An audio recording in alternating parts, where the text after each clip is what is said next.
என் அன்பு சகோதர சகோதரிகளே, ஆண்டவராகிய இயேசு கிறிஸ்துவின் நாமத்தில் அன்பின் வாழ்த்துக்கள். கர்த்தருடைய நாமத்தினால் உங்களை ஆசீர்வதித்து வாழ்த்துகிறேன். இந்த நல்ல நாளிலும் பிரியமான தேவனுடைய பிள்ளைகளே, சகரியா 4:7 மீண்டும் நான் வாசிக்கிறேன். பெரிய பர்வதமே நீ எம்மாத்திரம், செருபாபேலுக்கு முன்பாக நீ சமபூமி ஆவார். செருபாபேலுக்கு முன்பாக பர்வதம் நிற்க அதிகாரம் இல்லை. அது எவ்வளவு பெரிய பர்வதம் வேணா இருக்கட்டும், செருபாபேலுக்கு முன்னால நீ நிற்க முடியாது. காரணம், அவன் கர்த்தருடைய பிரசன்னத்துக்குள்ள இருக்கிறான், அவனுக்குள்ள விசுவாசம் இருக்குது. அதனாலதான் தலைக்கல்ல கையில கொண்டு வரான். மாத்திரமல்ல, கர்த்தருடைய ஆவியினால் ஆகும் என்று அவரே வாக்குத்தத்தம் கொடுத்துட்டாரு. அது மாத்திரமல்ல, தேவனுடைய நாமத்தினாலே நிற்கிற யாருக்கும் பர்வதம் சமபூமி ஆகும் என்று நேற்று நம்ம தியானிச்சோம். இன்னைக்கு இன்னொரு வசனத்தை உங்களுக்கு நான் வாசிக்க விரும்புகிறேன். 1 சாமுவேல் 17ஆம் அதிகாரம். கோலியாத் என்ற பெரிய பர்வதத்தை தாவீது எப்படி ஜெயிச்சான் பாருங்களேன். 1 சாமுவேல் 17ஆம் அதிகாரம் 47ஆம் வசனத்தை நான் வாசிக்கிறேன். 1 சாமுவேல் 17:47. கர்த்தர் பட்டயத்தினாலும் ஈட்டியாலும் ரட்சிக்கிறவர் அல்ல என்று இந்த ஜனக்கூட்டம் எல்லாம் அறிந்து கொள்ளும். யுத்தம் கர்த்தருடையது, அவர் உங்களை எங்கள் கையில் ஒப்பு கொடுப்பார் என்றார். பிரியமானவர்களே, தாவீது பெரிய பர்வதமாகிய கோலியாத்தை பார்த்து சொல்றாரு, இந்த பட்டயத்தையும் ஈட்டியையும் நீ கையில வச்சிருக்கலாம், ஆனா கர்த்தர் பட்டயத்தால ஈட்டியால ரட்சிக்கிறவர் அல்ல. இதை உன் ஜனங்கள் அறிந்து கொள்வார்கள், ஜனங்கள் எல்லாரும் அறிந்து கொள்வார்கள். கொஞ்ச நேரத்துக்கு முன்னால தாவீது சவுல் கிட்ட போராடி, சரி போய் தொலை அப்படின்னு சவுல் தாவீதை விட்டுட்டார். ஏன்னா தடுத்து பார்த்தாரு, அண்ணன் தடுத்து பார்த்தான், யாருக்கும் அடங்கின மாதிரி இல்லை. தாவீதுக்கு என் தேவனை நிந்திச்சுட்டானே, நான் சும்மா இருப்பனா அப்படின்னு அந்த ஒரு வைராக்கியம் பாருங்களேன். உடனே சவுல் பாருங்க, தாவீதுக்கு 38ஆம் வசனம். சவுல் தாவீதுக்கு தன் வஸ்திரங்களை உடுத்து வைத்து வெண்கலமான ஒரு சீராவை அவன் தலையின் மேல் போட்டு ஒரு கவசத்தையும் அவனுக்கு தரப்பித்தான். அவனுடைய பட்டயத்தை தாவீது தன் வஸ்திரத்தின் மேல் கட்டிக்கொண்டு அதிலே அவனுக்கு பழக்கம் இல்லாதனால் நடந்து பார்த்தான். அப்பொழுது தாவீது சவுலை நோக்கி, நான் இவைகளை போட்டுக்கொண்டு போக கூடாது, இந்த அப்பியாசம் எனக்கு இல்லை என்று சொல்லி அவைகளை களைந்து போட்டு தாவீது சாதாரண மெய்ப்பனாவே போறான். யோசித்து பாருங்க, தாவீது சவுல் ட்ரெஸ்ஸை போட்டுட்டு போயிருந்தா ஜெயிச்சா சவுல் வாய் என்ன சொல்லியிருக்கும் தெரியுமா? எப்பா, நீ போனது ஜெயிச்சதுக்கு காரணம் உன் கையில் இருக்கிற ஏன் பட்டயம், உன் தலையில் இருக்கிற சீரா நான் கொடுத்தது, உன்னுடைய ட்ரெஸ்ஸு ஏன் ட்ரெஸ்ஸு, அதனால தான் நீ ஜெயிச்சா.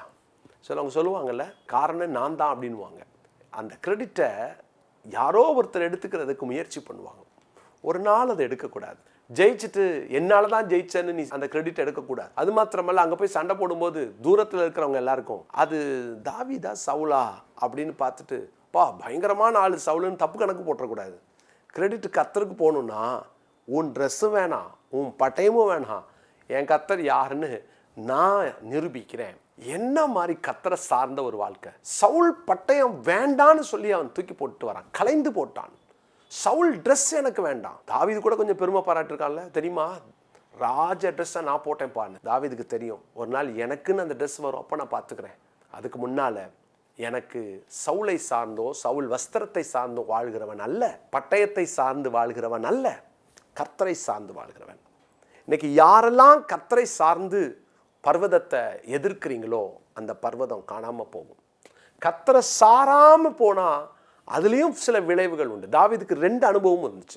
நம்ம எல்லாருக்கும் தெரியும், 1 சாமுவேல் 21ஆம் அதிகாரத்தில் சவுலுக்கு பயந்து தாவீது என்ன பண்ணார் தெரியுமா? போய் அவர் அகிமெலேக்குன்ற ஆசாரியர்கிட்ட போய் தாவீது சொல்கிறாரு, சவுல் காரியம் எனக்கு அவசரம், அதனால் உங்கள் வசத்தில் ஏதாவது பட்டயம் ஈட்டி இருக்குதான்னு. உடனே அவர் என்ன தெரியுமா சொன்னார்?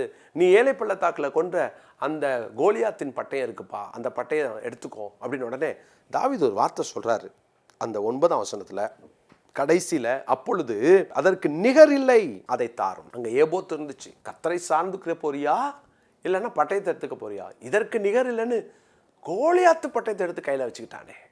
பிரியமானவர்களே, அதுதான் ஒரு வேதனையான காரியம்.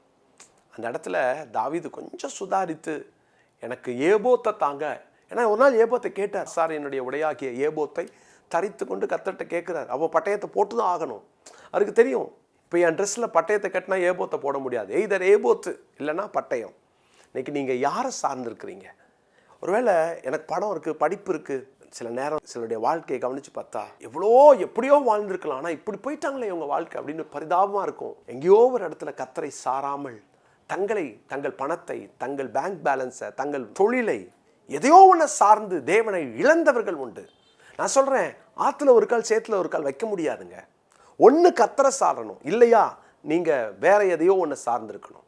நான் கர்த்தரையும் பாதி சார்ந்துக்கிறேன், கர்த்தரால் அதை ஏற்றுக்க முடியாது. கர்த்தரை சார்ந்து இருந்தா முழுமையாய் சார்ந்து கொள்ளுங்கள். அல்லது வேற எதையாவது சாரணுமா, அதை சார்ந்து கொள்ளுங்க. அதுக்கப்புறம் அதனுடைய விளைவு தெரியும்.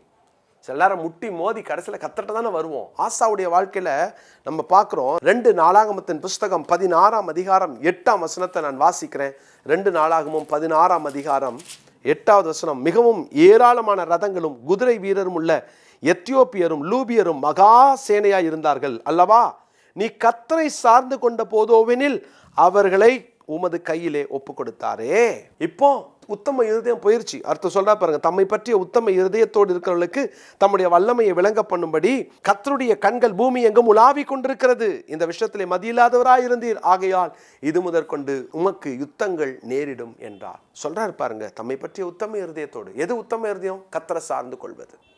நீ தேவனை சார்ந்து இருக்கும்போது ஏராளமான கூட்டத்தை எளிதாக ஜெயித்தா. தேவனை சார்ந்து இருக்கிற அனுபவம். அதனாலதான் தாவீது சொல்றாரு, சங்கீதம் 18ஆம் சங்கீதத்தின் 29வது வசனத்துல, உம்மாலே நான் ஒரு சேனைக்குள் பாய்ந்து போவேன், என் தேவனாலே ஒரு மதிலை தாண்டுவேன். இன்னைக்கு மனப்பாட வசனமா இதை குறித்து கொள்ளுங்க. உம்மாலே நான் ஒரு சேனைக்குள் பாய்ந்து போவேன். என்னால் அல்ல, உம்மால். அப்படின்னா உங்களை சார்ந்து உங்களால நான் போக முடியும். உம்மாலே நான் ஒரு சேனைக்குள் பாய்ந்து போவேன். உங்க வாழ்க்கையில சில காரியத்தை பட்டயத்தை போல கட்டி கையில வச்சிருக்கலாம். அதை இன்னைக்கு, ஆண்டவரே இது எனக்கு உங்களுக்கு முன்னால் ஒன்றும் இல்லை, கர்த்தர் கொடுத்த கிருபையினால் நான் படித்தேன், கர்த்தர் கொடுத்த கிருபையினால் வேலை பார்க்குறேன் அப்படின்னு அதை நீங்கள் கொஞ்சம் முதன்மைப்படுத்துறதை விட்டுட்டு, சார்ந்து கொள்றதை விட்டுட்டு, தேவனை சார்ந்து கொண்டு தேவனை பற்றி கொண்டு வாழ்வதற்கு தேவன் கிருபை தருவாராக. உம்மாலே நான் ஒரு சேனைக்குள் பாய்வேன்னு சொல்லி அவரை சார்ந்து இருக்கிற வார்த்தையை இன்னைக்கு ஃபுல்லாக அறிக்கை பண்ணிக்கிட்டே இருப்போம். கர்த்தர் ஆசீர்வதிப்பார். உங்களுக்கு முன்னால் இருக்கிற பர்வதம் அது தரைமட்டமாக மாறும். எப்பொழுது கர்த்தரை சார்ந்து நாம் போனால், கர்த்தரை சார்ந்து வாழ்ந்தால் கர்த்தர் இந்த கிருபைகளை தருவார். ஜெபிக்கலாமா? நல்ல தகப்பனே, உம்மை சார்ந்து வாழும் வாழ்க்கையை எங்கள் எல்லாருக்கும் தாரும். நாங்கள் தெரிஞ்சு தெரியாமல் அல்லது ஒரு வழக்கத்தின்படி கூட எங்களை மேன்மையாக நினைச்சிடக்கூடாதுப்பா. எங்களை குறித்து பெருசாக நினைச்சிடக்கூடாதுப்பா. எங்களுக்கு மேன்மையெல்லாம் உம்மை சார்ந்திருப்பது தான். உம்மை மாத்திரம் சார்ந்து பெரிய பர்வதத்தை ஜெயிக்க எங்களுக்கு கிருபை தாரும். பெரிய பர்வதங்களை எதிர்க்க மேற்கொள்ள எங்களுக்கு கிருபை தாரும். ஆண்டவரே, பெரிய பர்வதமே மாத்திரம் என்று நாங்களும் இன்னைக்கு சொல்லி, ஆண்டவரே இந்த நாளில் தடையோடு இருக்கிற யாராக இருந்தாலும் அந்த தடைகள் எல்லாம் உம்மை சார்ந்து நீங்கி போகிறத பார்க்கட்டும். உம்மை சார்ந்து அவைகளை ஜெயிக்கிறத அனுபவிக்கட்டும். தொடர்ந்து இந்த நாளில் உங்கள் பிள்ளைகள் எல்லா சூழ்நிலையிலும் ஜெயிக்கட்டும். வெற்றியுள்ள ஒரு நாளாக இந்த நாள் மாறட்டும். எல்லாவற்றிலும் ஜெயிக்க கர்த்தர் கிருபை தாரும். இயேசுவின் நாமத்தில் ஜெபிக்கிறோம் பிதாவே, ஆமென். பிரியமானவர்களே, 1 இயரில் பைபிள் படித்து முடிக்கிற காரியம் போன வருஷம் நான் செய்ய முடியல, நடுவில் விட்டுட்டேன்னா இந்த வருஷம் திரும்ப ஜாயின் பண்ணுங்கள். உடனடியாக ஃபோன் பண்ணி நீங்கள் அந்த வாட்ஸ்அப் குரூப்பில் சேர்ந்துட்டிங்கன்னா நாங்கள் உங்களுக்கு ஒவ்வொரு நாளும் அதை படித்து முடிச்சோன்னே நீங்கள் போல் பண்ணுறதுக்கு ஒரு வசதி இருக்கிறது. உங்களை உற்சாகப்படுத்திக்கிட்டே இருப்போம். இந்த வருஷம் என்னுடைய பிள்ளைகளே, நான் இன்னொரு ஆசைப்படுறேன். எத்தனை பேர் இதுக்கு நீங்கள் சரின்னு சொல்கிறீங்களோ, காலையில் ஒரு தடவை சாயங்காலம் ஒரு தடவை படிக்கலாமா? இந்த வருஷம் 2 தடவை படிக்க பிளான் பண்ணுவோம். கர்த்தர் கிருபை தருவார். ஒரு தடவைக்கே ட்ரை பண்ணுறேன், முடியலையே பிரதர் அப்படின்றீங்களா?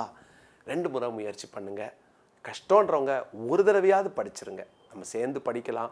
ஆயுசு காலத்தில் நம்ம எப்படி ஒரு 100 தடவையாவது பைபிளை படித்து முடிக்க ஒரு தீர்மானம் எடுப்போம். கர்த்தர் உதவி செய்வார். இந்த மாதிரி ஆலய கட்டுமான பணிகளுக்காக ஜெபம் பண்ணிக்கோங்க. கர்நாடகாலையும் வட இந்தியாவில் ஒரிசாவிலையும் 2 சர்ச்சஸ் கட்டி முடிக்க வேண்டிய கட்டாயத்தில் இருக்கிறோம். நீங்கள் ஏவப்பட்டால் அதற்கு கொடுத்து உதவலாம். விங்ஸ் ஆஃப் விக்டரிக்கு கூட மாதம் 1000 ரூபாய் கொடுக்குறவர்கள் எனக்கு தேவை. கிட்டத்தட்ட எங்களுக்கு 500 பேர் தேவை. மாதம் 1000 ரூபாய் கொடுக்குறவங்க. நீங்கள் கொடுக்குறீங்க அப்படின்னா உங்களுக்கு தெரிஞ்ச ஒரு 2-3 பேரை இன்ட்ரடியூஸ் பண்ணுங்கள். நம்ம இணைந்து அவருடைய ராஜ்யத்தை கட்டுவோம். இது ஜான் ஜோசப் கல்ல, தேவநாம மகிமைக்காக. God bless you. மீண்டும் நாளைக்கு சந்திக்கிறேன்.